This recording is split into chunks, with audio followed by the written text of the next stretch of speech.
पहले एमीटर, ठीक है, एमीटर सबसे पहले देख लो, जिस यंत्र द्वारा किसी विद्युत परिपथ की धारा मापी जाती है उसे क्या बोलेंगे? एमीटर। इसको क्या बोलेंगे हम? एमीटर।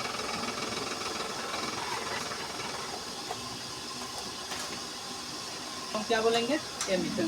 देखो, एमीटर को किसी विद्युत परिपथ से जुड़े उपकरणों के साथ इस प्रकार जोड़ते हैं कि परिपथ में कुल धारा इससे होकर प्रवाहित हो, इसलिए इसे किसमें जोड़ा जाता है? श्रेणी क्रम में। किस क्रम में? ठीक है, इसलिए इसको कौन क्रम में जोड़ा जाता है? श्रेणी क्रम समूह। देख लो, एक प्लस और एक माइनस। एमीटर को किसे कहते हैं? एस प्लस माइनस, देख रहे हो, ये स्विच है, ये बल्ब है, ठीक है। एमीटर का उपयोग बस याद रहे, इतना ध्यान में रखना है कि एमीटर क्या है। जिस यंत्र के द्वारा किसी विद्युत परिपथ की धारा मापी जाती है उसको हम क्या बोलते हैं?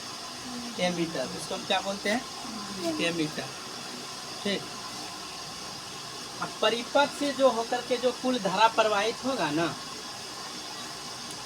तो कुल धारा का मान ज्ञात करने के लिए जो हम ज्ञात करते हैं ना, तो इसी के वजह से इसको किस क्रम में जोड़ा जाता है? श्रेणी क्रम समूह। ठीक ठीक। आगे है वोल्ट मीटर, देख लो। इसमें क्या हुआ कि जिस यंत्र द्वारा किसी विद्युत परिपथ की किन्हीं दो बिंदु के बीच कुल धारा न मापा जाता था एमीटर में, तो यहाँ पर जैसे L1 और L2 है ना, दो बल्ब, दो बिंदु के बीच विभवांतर को मापा जाता है। इसमें किसको मापा जाता है? विभवांतर को। लेकिन इसमें किसको मापा जाता था? धारा को। इसमें एमीटर में किसको मापा जाता था? धारा को। लेकिन वोल्टमीटर में किसको मापा जाएगा? विभवांतर को। किसको मापा जाएगा? दो बिंदु के जो बीच विभवांतर होता है ना, तो उसी को मापते हैं। उसको हम क्या बोलेंगे?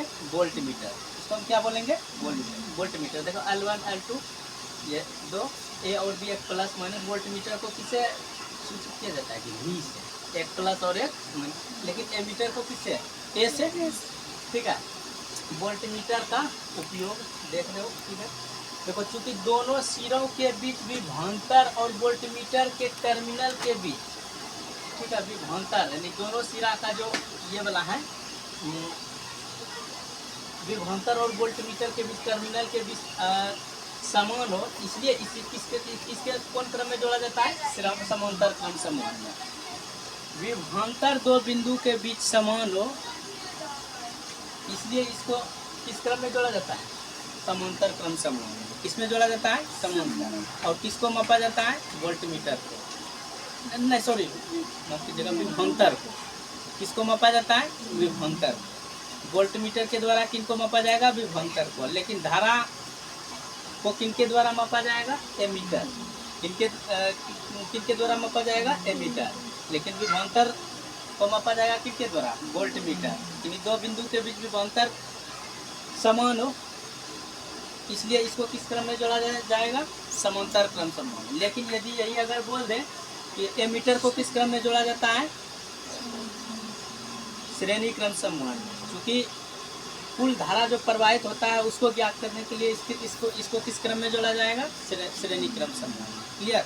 यहाँ से देखो, क्वेश्चन दो तरीके से पूछ सकता है।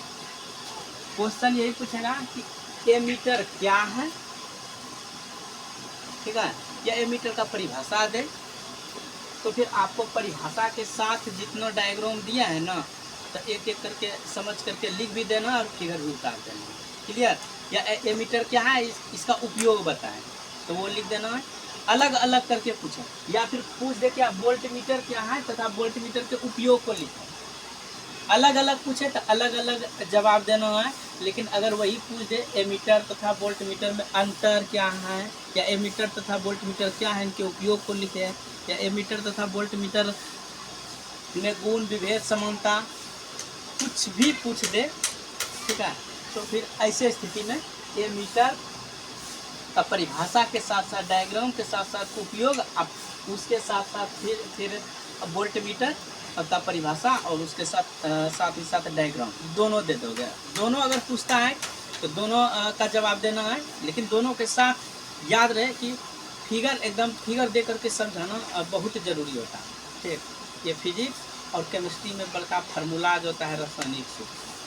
फिजिक्स का यही दोनों मेन चीज़ है। तो हमको लगता है कि समझ में आ गया होगा। एमीटर क्या है, वोल्ट मीटर क्या है, क्वेश्चन पूछने का तरीका, ये सब बता दिए। क्लियर, आगे है इसका का नियम। अगला टॉपिक क्या है, ओम का। ठीक है।